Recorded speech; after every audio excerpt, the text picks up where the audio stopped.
¿Qué pasa, gente? ¿Qué tal estamos? Pues ya se acerca el COA, estamos en la segunda semana para ser exactos de enero y ya tenemos aquí el COA, falta para el viernes que viene tenemos ya infantiles y juveniles, seguimos sin noticias de las entradas, pero bueno, eso no es lo que nos incumbe ahora y es que el día de Reyes, al día después, pues como regalo a ustedes dije, ¿qué queréis el vídeo? Y finalmente lo que ha salido es esto que estáis viendo ahora. Historias del carnaval de Martínez Ares en este caso. Parecía que estaba la cosa entre Martínez Ares y Juan Carlos, pero finalmente pues ganó Martínez Ares. ¿Qué queréis el vídeo de Juan Carlos? Pues quiero 500 likes por aquí abajo, que estáis viendo, 500 likes. Si entre todos lo queréis, pues lo vais a tener, porque los vídeos los suelen ver miles de personas, así que si queréis, podéis, desde luego. Así que nada, vamos con el vídeo, no me entretengo más. Lo dividiremos en dos partes porque la historia de Ares es muy grande y creo que hay muchas cosas que contar dentro de toda la historia de Ares. Así que me dejo de lío. Vamos con el vídeo, gente. Ay, chiquilla, ten en cuenta que yo soy un aprendiz. Si no sale a la primera, lo tendré que repetir. Un pito de caña, viento de poniente, venga la muralla. Bueno, pues Ares se iba a estrenar en el año 1984 y es que su padre, ya cansado, por lo que se ve de que estuviese todo el día con las letrillas del carnaval y todo el rollo, dijo, mira, te voy a llevar con unos contactos que tengo yo a la Peña Nuestra Andalucía. Hay que decir que el padre de Martínez Ares era carnavalero, salió con Paco Alba, si mal no recuerdo, en fin, era una persona que le gusta el carnaval y tenía contactos por el mundo del carnaval y entonces dijo al hijo, mira, Querido don Antonio. todavía no era don Antonio, pero ya se veía, ya se le veían las maneras, ¿no? Dijo, sí, voy a llevarte aquí a la Peña Nuestra Andalucía. El grupo antiguo de Pedro Romero se ha quedado sin autor en estos momentos, así que vamos a aprovechar, te vamos a meter a ver, lanza ahí tus letrillas y a ver si le gustan al grupo. Confiando lógicamente el padre en que no iba a salir nada de ahí, ¿no? Pues finalmente gustó tanto al grupo que se quedó como autor Martínez Ares de este grupo donde íbamos a tener a integrantes, componentes, como iban a ser Subiela, que comenzaría desde el principio con Martínez Ares, no así Carly, Subiela. Carly vendría después.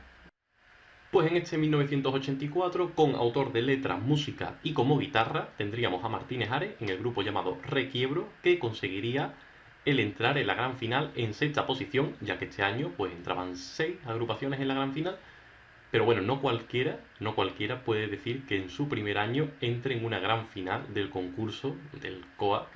Como curiosidad de estos años, no de este 84, sino de los próximos años, Martínez Ares iba a hacer música de algunas agrupaciones de chirigota.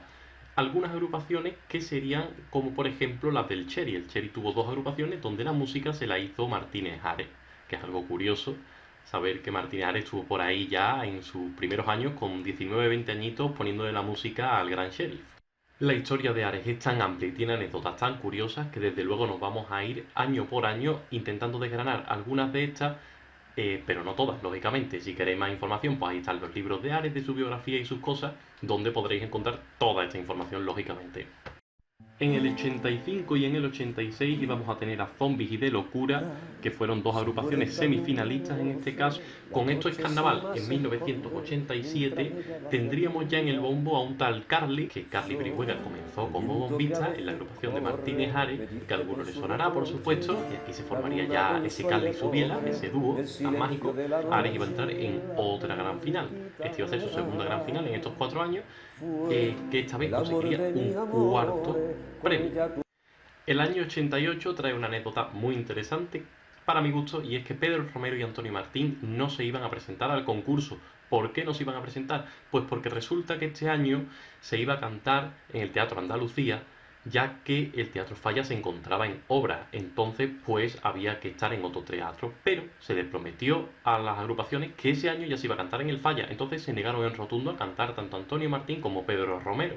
¿Qué pasó? Pues que Ares entró en otra gran final, otra vez como cuarto, pero lógicamente el veneno del aficionado no es algo que venga de ahora por mucho que la gente diga. El veneno del aficionado siempre estaba ahí, ese odio, ¿no? Entonces se le increpó mucho a Martínez Ares que había llegado a la gran final porque había quedado, en este caso, Antonio Martín y Pedro Romero fuera de este concurso por la situación que ocurrió. Y por eso se decía que Martínez Ares había llegado a la gran final este año. Algo curioso de este año también, y es algo que probablemente ya no se pueda ver en la vida, o es muy raro, es que la presentación consistía en una niña hablando con los muñecos, que hoy en día pues sería una forma, digamos, de tirar tiempo, ya que tenemos el tiempo acotado en la actuación del concurso, con lo cual sería una forma de tirar bastante tiempo de esa presentación. Pero bueno, antiguamente las reglas eran un poco distintas, ¿no? En fin, un estilo distinto de presentación que tenéis por internet por si queréis verlo, lógicamente. En el año 89 sacaría Con uñas y dientes Antonio Martínez Ares y volverían al teatro, ya Antonio Martín y Pedro Romero. Todavía no se volvía al Teatro Falla realmente, pero se volvía a concursar. Y lógicamente, pues empezó el primer pique Antonio Martín y Antonio Martínez Ares, que era algo que tenía que ocurrir lógicamente porque eran los dos grandes, o se iban a convertir en el duelo, sin lugar a dudas, en los próximos años. Y le lanzó una pullita ya a Antonio Martínez Ares, le lanzó una letrilla bastante irónica, no creo que sea desde el pique, pero sí que daba ya un poquito de salseo, y es que le decía que muchas gracias por no haberse presentado el año anterior, ya que gracias a eso pues, pudo entrar en la final, algo que no va a conseguir entrar más, en fin, un poquito tirando de ironía, ¿no? Finalmente, pues sí que es verdad que ese año pues no consiguió entrar en la final, oye, se quedó en semifinales. Gracias mil por dejarnos nuestros puestos este año. En el 90 se sacaría Sonrisillas, que digamos que es como la última agrupación antes de un cambio en lo que sería el grupo de Martínez Ares. Esta agrupación tampoco terminó de despuntar, ¿no? Y es que quedaría en semifinales. El año 91 quizás sea el primer año donde se iba a dar el duelo Antonio Martín-Antonio Martínez Ares, donde perdió Antonio Martínez Ares, que quedó en segundo puesto por el primer puesto de Antonio Martín, que sacaría Encaje Bolillo. ¿Qué sacaría Antonio Martínez Ares? Pues sacaría Calabaza, que es una agrupación bastante conocida de Martínez Ares, y esta agrupación, ¿de dónde salió la idea? Para quien no lo sepa, pues salió de que Martínez Ares estaba haciendo un ensayo de Sonrisilla, estaba allí en su local de ensayo y salió a tomarse algo al bar de enfrente y bueno, se puso a ver la tele y estaban echando por la 2 un programa donde estaba saliendo un espantapájaro y a partir de ahí empezó a confesionarse la idea. El año 92 iba a ser un año bueno también, año bueno de anécdotas, por supuesto, ¿no? Esta anécdota que traigo es muy buena para mi gusto y es el segundo pique de Antonio Martín y Antonio Martínez Ares. Y vaya a ver hasta el punto que llega Antonio Martín y Antonio Martínez Ares, digamos que tenían una idea similar, ¿no? Parecía que el tipo iba a ir de lo mismo, el nombre se parecía. ¿Qué se hace entonces? Pues bueno, lo que se va a hacer es lo siguiente. Resulta que en ese momento hay una institución que digamos que era como el patronato de antes, es decir, quien impone las leyes. Esta institución decía que quien inscribiese primero el nombre, era una de las leyes, pues se iba a quedar con el nombre. Digamos que la otra pues quedaría anulada, tendría que buscarse otro nombre, otra idea, en fin.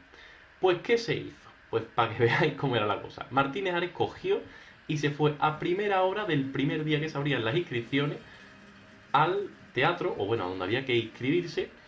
El guardia que estaba allí flipándolo, diciendo, este tío que hace aquí a primera hora. En fin, fue él con dos componentes más de la comparsa y se inscribieron por narices los primeros para dejar a Antonio Martín sin el poder presentar su idea, ¿no? Como comprenderéis, pues fue la primera agrupación inscrita de ese año, como no puede ser de otra forma. ¿Qué pasó aún así? Pues que a los días siguientes se reunieron Subiela, Antonio Martínez Ares y Antonio Martín con el concejal de fiesta. ¿Y en qué quedó la cosa? Pues la verdad es que no quedó en mucha cosa, pero se dijo que se podían inscribir las dos agrupaciones con el nombre que tenían porque, aunque parecía que el nombre se parecía, los conceptos decían que eran totalmente distintos. Por una parte, para quien no lo sepa, teníamos los trotamúsicos de Antonio Martín y por otro lado teníamos a Do, Re, Mi, Fa, Sol, Leando de Antonio Martínez Ares.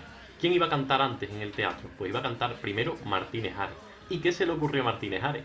Pues como en la reunión que habían tenido con el concejal de fiestas habían visto lo que eran los bocetos, es decir, cómo iba a ir el tipo de cada una, pues se acordó de que su tipo era exactamente igual que el de Antonio Martín. ¿Qué le fallaba? Pues que el de Antonio Martín en los bombos tenía en las espaldas de los bombistas dos globitos. Bueno, pues ¿qué dijo? Pues vamos a poner dos globitos para que seamos exactamente iguales que Antonio Martín. Los componentes de Antonio Martín, lógicamente, flipándolo cuando vieron que le habían puesto hasta los dos globitos a los bombistas. Espectacular. Con esto, el grupo de Martínez Ares iba a conseguir un cuarto premio. No fue un mal resultado, pero quedando por debajo de los trotamúsicos de Antonio Martín. Con lo cual ya pues se dio cuenta que mejor no era pelearle por ahí y se decidió pues dedicarse a hacer música y a crear arte, que es lo que él sabe hacer. En el 93 se sacaría Los Miserables, este primer premio, valga la redundancia, de Antonio Martínez Ares, donde el Carly por fin pasaría de ser bombista a la primera fila, el lugar donde lo encontramos actualmente. ¿Quién pasaría al bombo? Pues pasaría su hermano, Edu Brihuega, que también ha sido componente de muchas agrupaciones, y bueno, se quedaba todo en familia, al final en el bombo. Total, que conseguiría este primer premio Antonio Martínez Ares, que quizás sea el menos conocido dentro de todos los que tiene Martínez Ares, estos Los Miserables.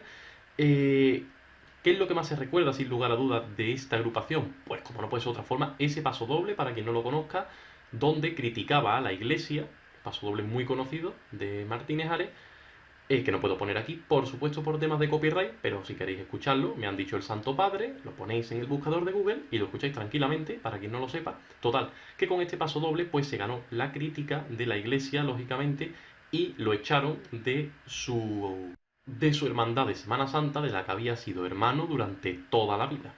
Y con esto vamos a dejar por aquí el vídeo, porque se está haciendo un viaje de largo si no. Lo vamos a dividir en partes, como dije. Esta es la primera parte. En breve, la semana que viene, tendréis la segunda parte. Y ya sabéis, si llegamos a los 500 likes tendréis la de Juan Carlos Aragón también, que yo cuando digo algo, se cumple. Así que nada, gente. Espero que os haya gustado el vídeo y nos vemos en el próximo vídeo. Hasta luego.